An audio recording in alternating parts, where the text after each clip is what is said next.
Halo guys, kembali lagi di podcast OSIS SMK Swasta Gang Insan Mandiri di episode ke-2 bersama saya Muhammad Temi Kurnia Rahadi sebagai pembawa acara pada acara podcast kita kali ini.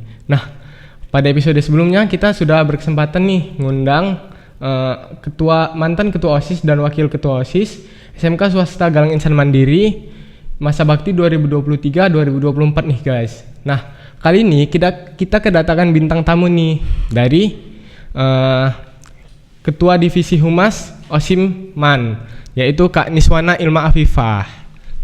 Hai teman-teman, perkenalkan aku Ilma, aku dari Osim Man Binjai.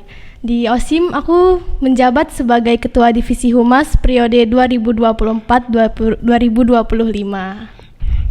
Oke, nah ada fun fact yang menarik nih dari kami berdua. Nah, kami berdua itu berasal dari alumni yang sama nih, dari SMP IT Al-Kafah ternyata. Ya kan, bener nih Kak? Iya bener. Oke. Gimana nih, puasanya lancar nggak? Alhamdulillah sampai sekarang masih lancar. Kalau Temi sendiri gimana? Alhamdulillah masih lancar. Oke, kalau ngomong-ngomong tentang puasa nih, gimana sih? Rutinitas apa yang dilakukan Diman pada saat puasa kayak gini, di bulan puasa?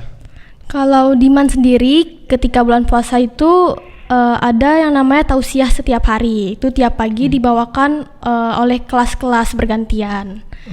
Kemudian ada setoran hafalan hadis dan tahfiz. Lalu ada pembiasaan bahasa. Itu programan akhir-akhir ini ya.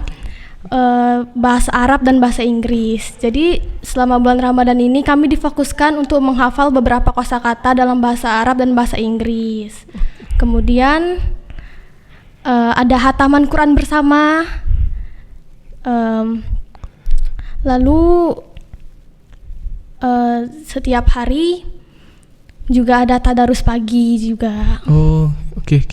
Nah tadi untuk hadis tadi tuh Kak, itu dia di setiap hari kita bacakan juga atau gimana? Ya itu dihafal, biasanya ada target hadis tertentu di bulan puasa ini yang wajib dihafal. Biasanya per tahun itu 20 hadis ya, satu bulan. Wow. Oke, jadi itu hadisnya bebas, yang penting kita hafal tuh ya? Enggak, hadisnya itu ditetapkan dari sekolah. Jadi kita tinggal ngafal, tinggal nyetor. Oke. Wow, cukup banyak sih rutinitas di bulan Ramadan ini. Nah, kakak sendiri tadi dari Ketua Divisi Humas ya? Iya. Nah, di Humas itu ngapain aja sih Kak? Apa aja yang dilakukan Humas di Osim itu, dalam Osim? Humas di Osim Man Binjai itu ada publikasi, desain dan dokumentasi. Jadi secara garis besar ya tugas kami sebagai wajah Osim. Kami yang mendesain IG Osim tuh agar terlihat menarik oleh umum, agar Osim tuh dikenal oleh orang luas. Oke. Nah, kalau tadi berarti dalam artian Humas tadi ini harus mempunyai cara bicara yang cukup baik ya Kak. Nah, kayak mana sih tips and triknya supaya kakak bisa menjalani hubungan yang baik nih antara masyarakat di sekolah maupun di luar sekolah? Tips dan trik ya. Iya. Sebenarnya tips and trik untuk berhubungan baik itu nggak terlalu ribet sih. Ya kita harus ramah ya pasti. Ramah ke semua orang, jangan ya pilih-pilih gitu kayak kamu bukan temanku atau aku nggak mau ramah ke harus ini. Harus semua gitu. Berkawan ya bahasanya. Iya, harus ramah. Terus harus menjalin komunikasi yang baik. Karena kalau kita tuh nggak berkomunikasi dengan baik, nggak ada tuh yang namanya kesatuan atau solid gitu ya. Tapi kan kayak sekarang itu ada sih yang khusus untuk cewek nih ya. Kalau cowok kan beda, kayak kalau cowok itu semua berkawan gitu. Kalau cewek ada yang namanya circle tuh. Itu gimana cara supaya bergabung semua nih, nanti ada circle A, ada circle B, padahal dalam satu kelas nih, walaupun nanti mereka pada saat ada keperluan bareng, tapi tetap kayaknya agak ada selanya sedikit, space-nya sedikit gitu. Gimana ya, sebagai cewek gitu ya? Iya, terus untuk cewek nih. Sebagai cewek yang ngerasa gitu juga sih ya, kayak ya kita cewek tuh lebih mengutamakan perasaan sih. Jadi temenan itu sama yang sefrekuensi, sama yang cara berpikirnya sama sih. Jadi tiap temenan sama dia tuh kita nggak capek energinya, nggak ngerasa kayak sama dia kok aku gini ya gitu. Ya berarti perbedaan cowok dan cewek cukup jauh sih. Iya. Oh iya, guys, ada prestasi nih yang dimiliki sama Kak Ilma. Nah, salah satunya itu dia pernah juara 3 cerdas cermat di acara Festival Anti Narkoba nih tahun 2023 di MAN 1 Medan ya, Kak? Iya, betul. Nah, kok Kakak bisa sih ngikuti acara tersebut itu dari mana? Atau memang ada nih lomba ini, ikut dong, atau memang pengajuan dari sekolah atau gimana? Dulu waktu kelas 10 itu aku sempat jadi anggota dokter remaja di MAN Binjai. Wow. Jadi ikut lombanya itu dari ekskul itu, dari dokter remaja. Jadi pengajuan dari sekolah. Pengajuan dari sekolah Ya. ya. Nah, kalau bahas anti narkoba nih, Kak, narkoba ya. Kan banyak tuh anak-anak muda sekarang dia yang banyak berkecimpung nih di pergaulan bebas. Tapi ini kita bahas di narkoba nih ya. Nah, untuk di narkoba sendiri kayak mana sih caranya supaya anak-anak muda itu tidak terjerumus nih ke dalam pemakaian narkotika itu? Tipsnya. Kita nih kan di usia remaja, usia yang lagi labil-labilnya, yang udah terpengaruh oleh teman, lingkungan gitu kan. Jadi beberapa tips dari aku supaya kita tuh nggak terjerumus ke dalam narkotika. Yang pertama, kita tuh harus berani bilang enggak ke ajakan yang buruk gitu. Karena kalau kita tuh nggak berani bilang enggak, pasti kita bakal keikut kan nantinya.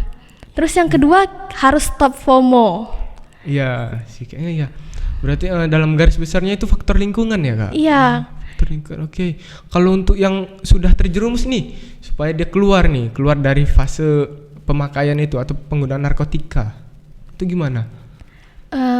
Kalau menurut aku ya, kalau kita udah terlanjur gitu, kita tuh harus cari support system sih.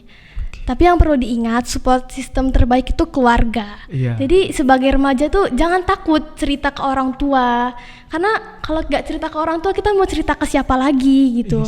Iya benar banget itu. Nanti kan kadang juga ada yang orang tua kayak anak nih mikir, aduh nanti tambah beban pikiran gitu ya mungkin. Iya makanya. Karena makin kita diam, nggak ngasih tahu ke orang tua, itu malah nanti pergaulan kita itu entah makin kemana-mana. Iya. Padahal gini, narkotika itu kalau dibilang narkotika, memang di dalam kesehatan sendiri narkotika itu digunakan, Kak. Dan setelah itu penyalahgunaannya yang membuat anak-anak muda itu masuk ke dalam situ. Jadi yang aturannya, contoh nih kayak kodein itu kan di dalam kesehatan itu digunakan untuk obat penenang. Nah, penyalahgunaannya ini yang membuat jadi kayak over dia, bahkan halusinasi tingkat tinggi jadinya.